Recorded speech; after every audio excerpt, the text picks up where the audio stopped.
Gel Ece. Gel şunun altına. Vallahi baba arabayı kaldır biraz geriye mi?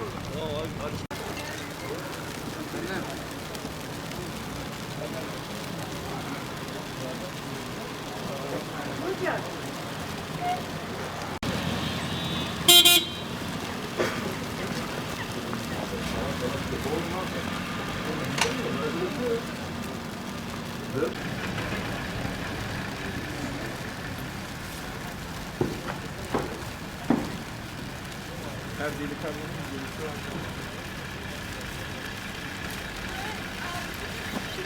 Nereye yatarsın?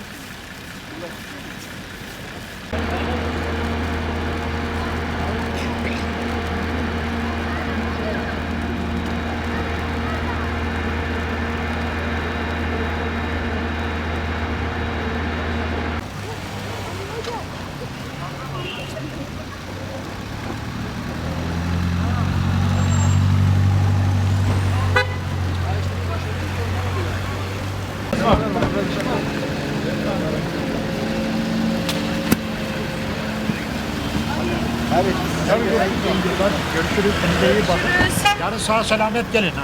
Selametle yeni yıl kutlu olsun.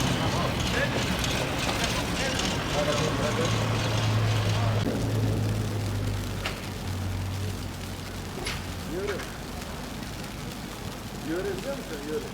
Biliyorum.